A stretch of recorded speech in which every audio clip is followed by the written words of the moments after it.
Some of y'all about to be real mad at me, but it must be said.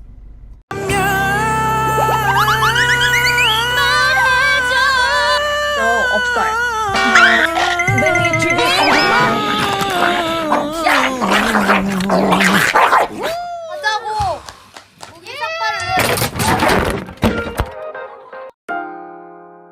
Hey bubs, I thought of something I've been meaning to point out but honestly forgot. If someone else has already made this video then whoops, but you know this is just my take on these things, so let's all just gather around the campfire and sing this campfire song. As always, you don't need to agree with me, but please disagree respectfully. I have no malicious intent towards fans or artists. This is just something I've observed over the years. Also, although I sometimes end up saying you guys, if you are not part of the problem, it is not directed at you. It just gets repetitive to say fans over and over again. Let's begin.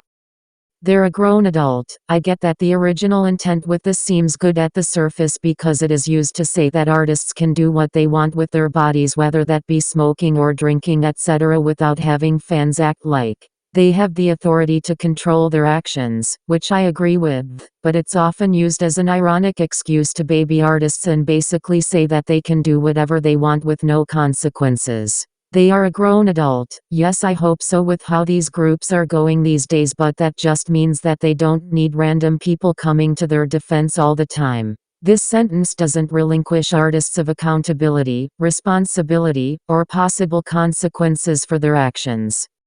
They already apologized. It's over now. Now I get what you're saying, just a little eensy tiny wee bit. You're trying to say that they have already apologized. What more can they do / why can't we just forgive and forget? The problem is that for a lot of these issues it should have never been done in the first place, and even if they apologized, the damage has already been done. Most of the time an apology is just words that you know the artist didn't even write most of the time, and then later on they go and do the same thing again and give the same copy and paste apology. Just because you weren't affected doesn't mean that those who were have to once again be silenced every time they call out an issue. It's not usually coming out of a place of malice when people bring these issues up. They are trying to bring awareness to the fact that these things keep happening. They have a right to be fed up. But this little apology excuse is usually paired with the next for maximum damage control. And that is, the company made them do it / the company won't let them apologize. Now I get it. In the K-pop industry there is a hierarchy system where rookies have basically no say in what happens to them, but what about the seniors? What about when they do this action on their own? You're trying to tell me that whenever your faves are getting praise somehow, someway, they are part of the process, but when they get backlash, that is when they are being forced or used or were completely oblivious of the process or impact altogether? How do you know what happened within the company? People who point out these issues are working with what has been put out there, not just speculating. Anyways, this excuse is often overdone because the people who are affected know that neither the company or the artist really care about the issue most of the time, but yet fans are trying in every way to basically be their PR managers. It's not just an apology that means the most, it's sincerity and compassion for other cultures and people that holds true value. Empty apologies or simply no acknowledgement at all doesn't do anything to truly better the situation. Most of the time, because it's so saturated with controversy and apology, especially with racist acts, it's such a repetitive cycle that nobody even truly cares, and those who aren't affected just start to feel annoyed and invalidate the victims.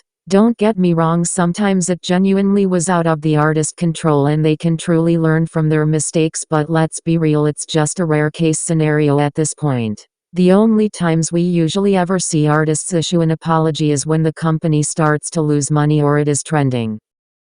They're only human. Once again, sounds good at the surface but is just massively misused. It's supposed to stop extreme hate and malicious actions against artists, but instead is used with a level hypocrisy because it seems like their faves are humans but let someone else get the same amount of hate and they don't bat an eye even if it's their own fandom that's giving the hate. This also gets used when artists are simply receiving criticism for their actions, because fans can't bear to hear anything that is not immediate praise for their faves. It's only a problem when so-and-so does it. This has no good intention, it is simply used to divert criticism by pointing out someone else's wrongdoings.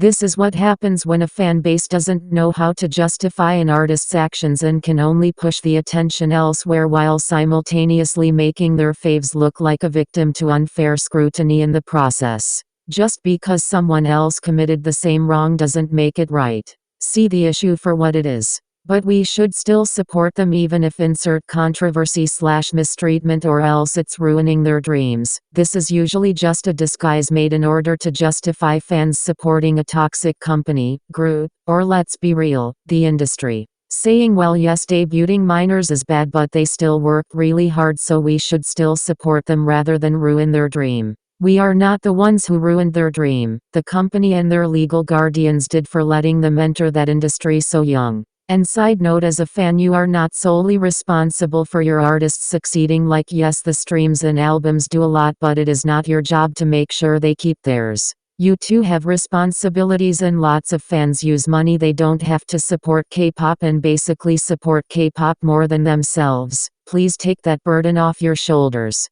But back to the point, if a company is notorious for abusing their artists, or debuting minors, or unfairly profiting off of other cultures, etc., you giving money to them is not helping your faves. The only way companies will stop doing bad deeds is if they stop getting paid for them. When the numbers start dropping and they are forced to be more ethical, that is when we'll see a change. This has been happening for decades, just like with the last one. This excuse does not in any way make it right. This is prominently used as an excuse for debuting minors, but it's been used as an excuse for controversial, abusive, and downright illegal actions within the K-pop industry. People are bringing in more attention to these issues not to make you or your faves feel bad but to force the people in power to take responsibility, face the consequences, and change. If we don't keep speaking out, conditions will only worsen. Most laws for the industry are not put in place out of the kindness of anyone's hearts but instead through people speaking up and combating the issues. If you care about your artist's environment and well-being you should advocate for it rather than advocating for people to stream their latest track.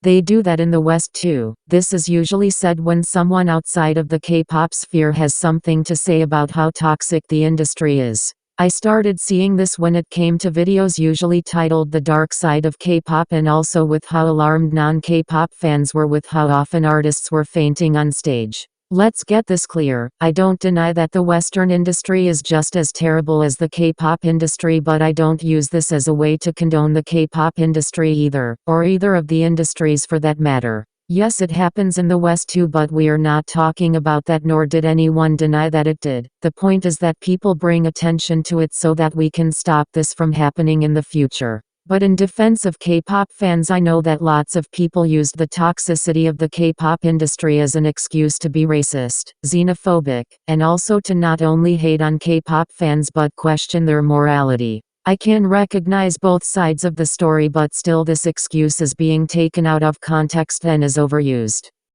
They're not singing with their real voice. Nah babes, they just can't sing, I'm just playing. But like seriously, whenever I hear this my initial thought is that y'all sound really condescending as fans because on the surface it looks like that was just your way of backhandedly saying your faves suck at singing or you can't stand their voice. Fans made up this real voice fake voice thing as a way to give their faves the benefit of a doubt and to also avoid getting backlash for daring to critique an artist's. It's okay to admit someone's voice sounds unhealthy, forced, untrained, unstable, or downright unbearable but you don't have to make up this fake voice excuse to give some criticism.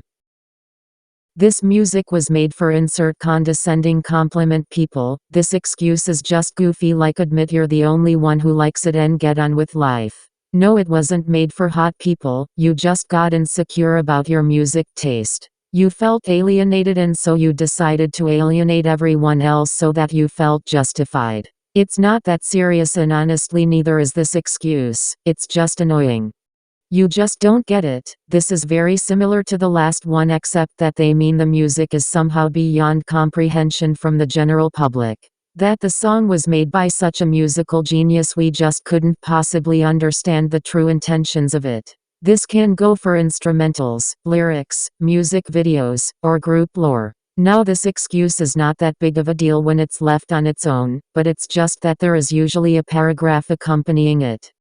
You're just jealous / you hate how successful they are / just say you hate women. Girly, girly, girly, girly. I can't express this enough. Nobody cares nearly as much as you do. Just because someone points out something so obvious, whether that's lack of passion, professionalism, or proficiency, which I call the 3 Ps to success, does not automatically equal envy, hate, or sexism. I have seen what sexism looks like, especially within K-pop fandoms, and someone saying so and so is overhyped, isn't it? Y'all go to the ends of the earth to deny things, and to be honest, this feels like one of the most childish and immature ways to do so, like it is actually so hard to take you seriously when that is what you have to say. It's okay to call someone out and still enjoy their stuff. I'm sick of people always having to prove their fanship or whatever to strangers on the internet. And I'm also tired of watching people turning a blind eye to criticism in order to defend their faves no matter what. Alright, that is it. Let me know if I missed anything. If you made it this far, you're a true bub and I appreciate you. Have a lovely day.